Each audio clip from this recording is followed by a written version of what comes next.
Pemirsa, situasi ekonomi yang sedang sulit di tengah pandemi corona membuat aksi kejahatan semakin meningkat.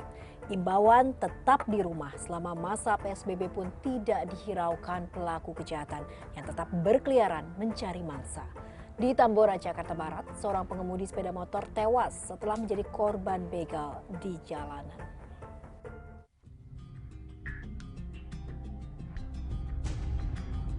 Video pengawas CCTV ini merekam detik-detik peristiwa mengenaskan yang dialami seorang perempuan pengendara sepeda motor di Jalan Roa Malaka, Tambora, Jakarta Barat.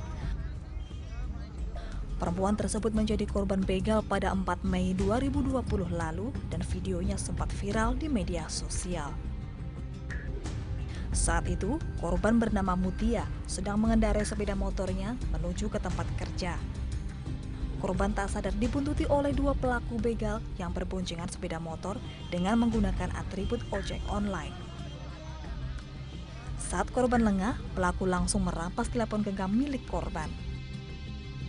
Mengetahui telepon genggamnya dirampas pelaku, korban pun berusaha mengejar. Saat pengejaran di jalan raya, sepeda motor korban dan pelaku akhirnya bertabrakan dan terjatuh. Naasnya, helm korban terlepas sehingga kepalanya terbentur aspal dan mengalami luka parah. Korban sempat dilarikan ke rumah sakit, namun nyawanya tak tertolong.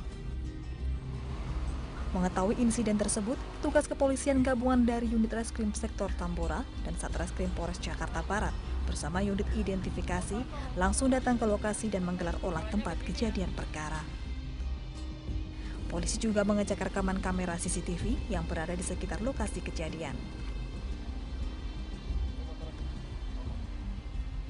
Jadi korban melintas menggunakan motor, kemudian datang pelaku 2 orang, dan pelaku ini menghampiri korban dan mencuri barang korban. Kemudian korban terjatuh dan meninggal di tempat kejadian perkara. Untuk ciri-ciri pelaku dan? Sudah kita ketahui dan identitas pelaku sudah kita kantongi. Penyelidikan polisi tak sia-sia. Polres Metro Jakarta Barat akhirnya dapat meringkus 1 dari 2 pelaku begal yang menewaskan Mutia di Jalan Roa Malaka, Tambora, Jakarta Barat. Kami kemudian memerintahkan Kasat Reskrim untuk membentuk tim dan melakukan pengejaran. Dan akhirnya berhasil menangkap salah satu dari pelakunya. Jadi yang tertangkap itu namanya T, ya. Pelaku berinisial T ini hanya bisa menahan sakit setelah polisi menembak kaki kanannya. Polisi mengambil langkah tegas karena pelaku melawan dan mencoba kabur saat akan ditangkap di kawasan Penjaringan, Jakarta Utara. Kelompok ini memang sudah sering beroperasi di wilayah tersebut, bahkan sampai ke wilayah Jakarta Utara. Salah satu ciri khasnya adalah salah satu pelaku menggunakan atribut ojek online dan mengenakan celana pendek. Ini memberikan petunjuk sehingga tadi pada dini hari tim gabungan berhasil menangkap salah satu pelaku atas nama saudara D di wilayah Penjaringan, Jakarta Utara, yang karena pada saat dilakukan penangkapan yang bersangkutan melawan sehingga dilakukan tindakan tegas terukur ke kaki sehingga berhasil dilumpuhkan. Dari tangan pelaku, polisi menyita sejumlah barang bukti, yaitu tas, helm beratribut ojek online, sebilah senjata tajam celurit, dan telepon genggam milik korban. Polisi masih mengejar 1 pelaku lain yang identitasnya sudah diketahui. Dari Jakarta, Reza Heri Pamungkas, Turn Back Crime, RTV.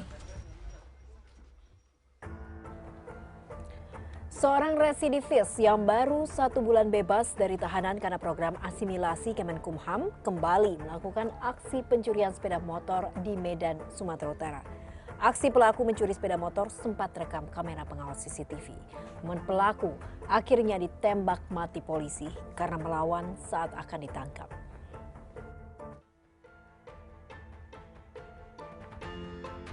Inilah video aksi kejahatan yang dilakukan RA alias M saat mencuri sepeda motor sport yang diparkir di salah satu halaman praktik dokter gigi di Jalan HM Joni, Kota Medan, Sumatera Utara. Pelaku yang belum lama bebas dari penjara karena program asimilasi Kementerian Hukum dan HAM kembali melakukan aksi kejahatan yang sama pada 22 Maret lalu bersama seorang rekannya yang hingga kini buron. Berbekal rekaman kamera CCTV, tim Sus Jatan-Ras Polrestabes Medan langsung memburu pelaku. Pelaku yang melawan saat akan ditangkap di kawasan Jalan Rumah Sakit Haji Kota Medan harus meregang nyawa setelah ditembak polisi. Tak hanya itu, polisi juga meringkus pelaku penada berinisial WP alias T tanpa perlawanan di lokasi berbeda. Dari pengungkapan kasus ini, polisi juga mengamankan sejumlah barang bukti berupa sepeda motor curian, helm, pisau, dan kunci letter T yang digunakan pelaku saat beraksi. Hingga kini, polisi masih memburu pelaku lain yang identitasnya sudah diketahui. Sementara pelaku penada terancam hukuman maksimal 7 tahun penjara. Dari hasil proses penyelidikan, ditangkap ada 2 tersangka, yaitu satu saudara MA alias M, dan dalam proses penangkapan melawan juga dilakukan tindakan tegas dan terukur oleh korban dibawa ke tersangka dibawa ke rumah sakit untuk meninggal. Kemudian yang kedua tersangka WP alias T. Program asimilasi dari Kemenkumham yang semula bertujuan untuk mengantisipasi penyebaran virus corona seharusnya menjadi kesempatan bagi para narapidana untuk memperbaiki diri serta memulai kehidupan baru yang lebih baik. Namun nyatanya, hidup di dalam penjara tak membuat mereka jerah dan justru malah mengambil jalan pintas untuk kembali melakukan kejahatan demi segera mendapatkan uang. Dari Medan, Sumatera Utara, Wahyu Maulana, Turn Back Crime, RTV.